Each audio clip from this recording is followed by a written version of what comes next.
Kisah taubatnya 3 wanita Syiah.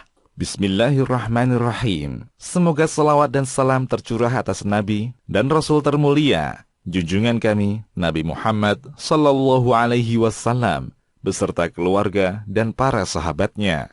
Ya Allah, kepadamu kami berlindung, kepadamu kami memohon pertolongan, dan kepadamu kami bertawakal.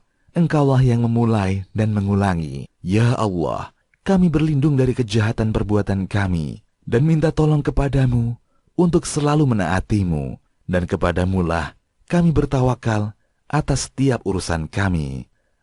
Semenjak lahir, yang ku tahu dari akidahku hanyalah ghulu, yakni berlebihan dalam mencintai ahlul bait. Kami dahulu memohon pertolongan kepada mereka, bersumpah atas nama mereka, dan kembali kepada mereka tiap menghadapi bencana. Aku dan kedua saudariku telah benar-benar meresapi akidah ini sejak kanak-kanak. Kami memang berasal dari keluarga Syiah asli. Kami tidak mengenal tentang madhab Ahlus Sunnah wal Jamaah, kecuali mereka adalah musuh-musuh Ahlul Bait Rasulullah sallallahu alaihi wasallam. Merekalah yang merampas kekhalifahan dari tangan Amirul Mukminin Ali bin Abi Thalib radhiyallahu anhu, dan merekalah yang membunuh Husain. Akidah ini semakin tertanam kuat dalam diri kami lewat hari-hari tahrim, yaitu hari berkabung atas Ahlul Bait. Demikian pula apa yang diucapkan oleh syekh kami dalam perayaan Husainiyah dari kaset-kaset ratapan yang memenuhi laciku. Aku tidak mengetahui tentang akidah mereka, Ahlus Sunnah, sedikit pun. Semua yang ku ketahui tentang mereka hanyalah bahwa mereka adalah orang-orang munafik yang ingin menyudutkan Ahlul Bait yang mulia. Faktor-faktor di atas sudah cukup untuk menyebabkan timbulnya kebencian yang mendalam terhadap penganut mazhab itu, mazhab Ahlus Sunnah wal Jamaah.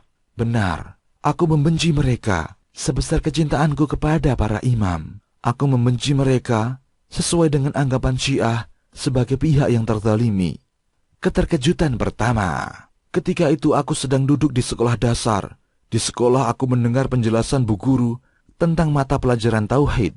Beliau berbicara tentang syirik dan mengatakan bahwa menyeru selain Allah termasuk bentuk menyekutukan Allah. Contohnya seperti ketika seseorang berkata dalam doanya, "Hai fulan, selamatkan aku dari bencana, tolonglah aku."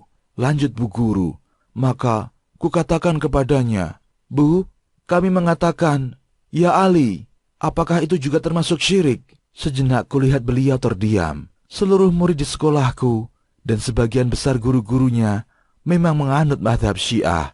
Kemudian bu guru berkata dengan nada yang yakin, "Iya, itu syirik." Kemudian langsung melontarkan sebuah pertanyaan kepadaku, "Bukankah doa adalah ibadah?" "Tidak tahu," jawabku. "Coba perhatikan apa yang Allah katakan tentang doa berikut." Lanjutnya seraya membaca firman Allah.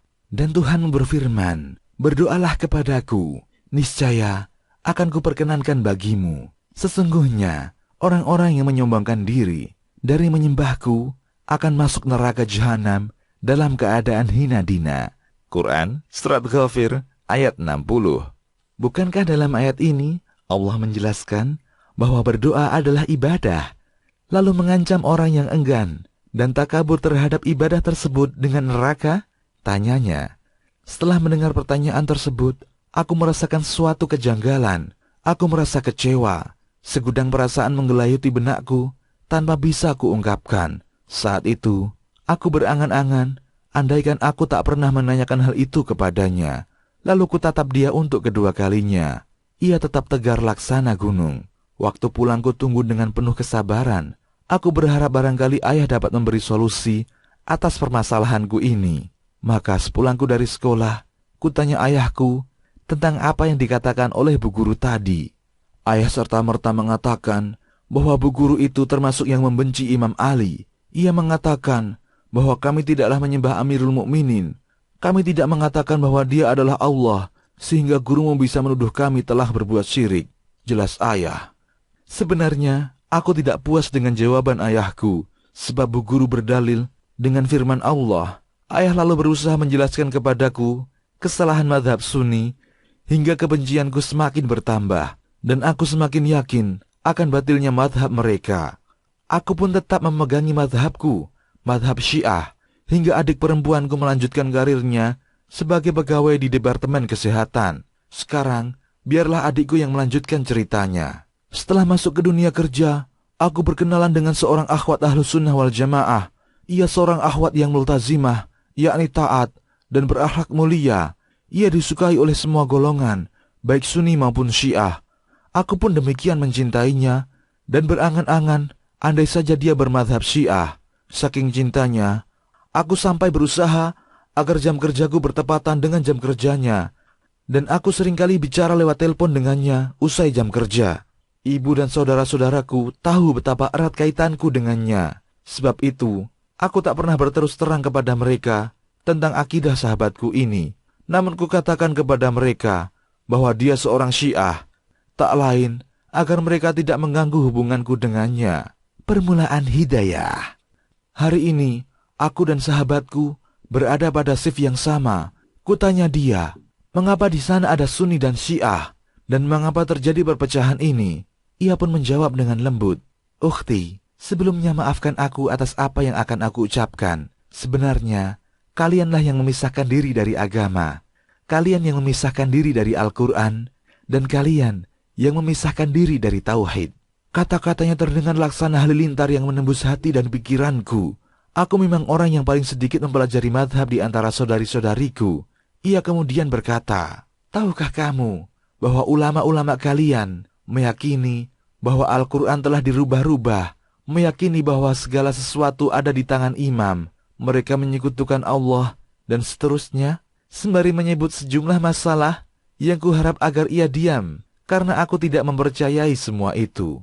Menjelang berakhirnya jam kerja, sahabatku mengeluarkan beberapa lembar kertas dari tasnya, seraya mengatakan bahwa itu adalah tulisan saudaranya, berkenaan dengan haramnya berdoa kepada selain Allah.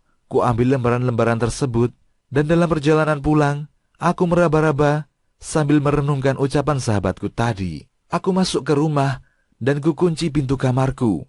Lalu mulailah ku baca tulisan tersebut. Memang, hal ini menarik perhatianku, dan membuatku sering merenungkannya. Pada hari berikutnya, sahabatku memberiku sebuah buku berjudul Lillah, Tsumma Lit-Tarikh, karena Allah, kemudian karena sejarah. Sumpah demi Allah, berulang kali aku tersentak membaca apa yang tertulis di dalamnya. Inikah agama kita orang Syiah? Inikah keyakinan kita? Sahabatku pun semakin akrab kepadaku. Ia menjelaskan hakikat banyak hal kepadaku.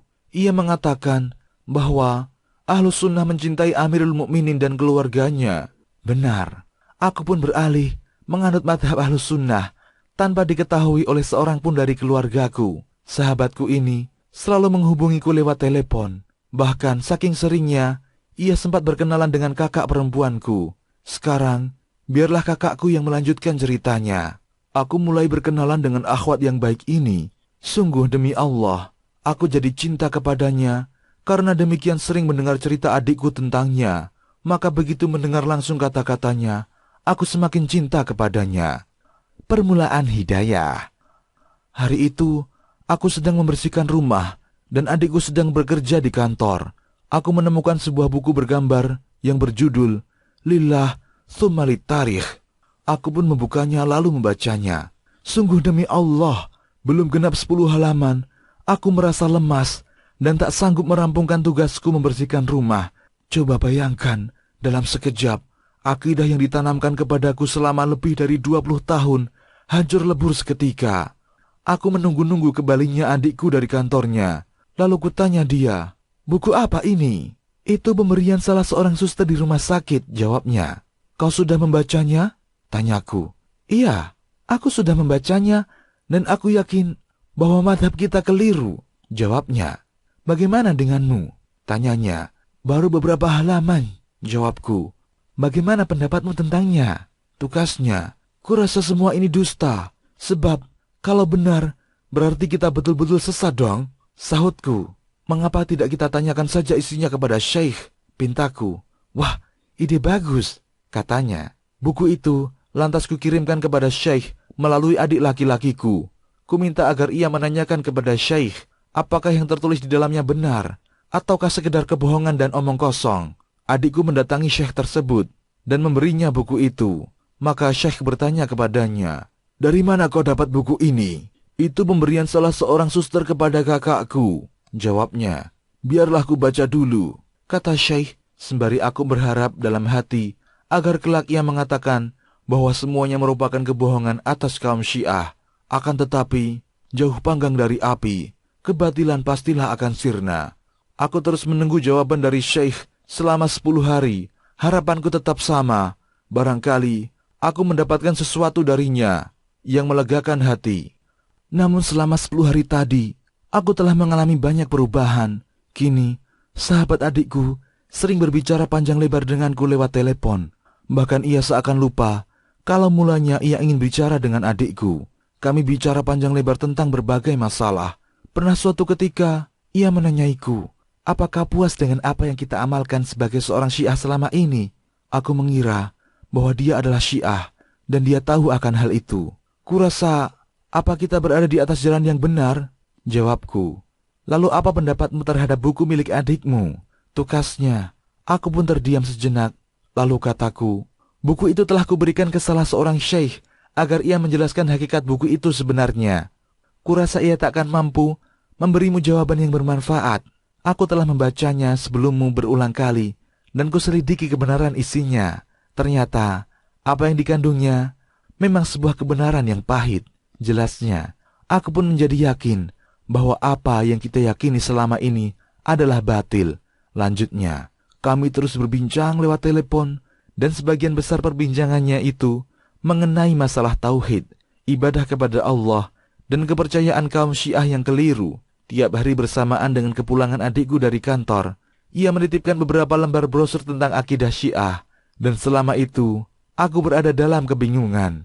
Aku teringat kembali akan perkataan bu guru yang selama ini terlupakan. Kuutus adik lelakiku untuk menemui Syekh dan meminta kembali kitab tersebut beserta bantahannya. Akan tetapi, sumpah demi Allah, lagi-lagi Syekh ini mengelak untuk bertemu dengan adikku. Padahal sebelumnya ia selalu mencari adikku, dan kini adikku yang justru menelponnya. Namun keluarga Syekh mengatakan bahwa dia tidak ada. Dan ketika adikku bertemu dengannya dalam acara Husainiyah dan menanyakan kitab tersebut, Syekh hanya mengatakan, "Nanti." Demikian seterusnya selama 2 bulan.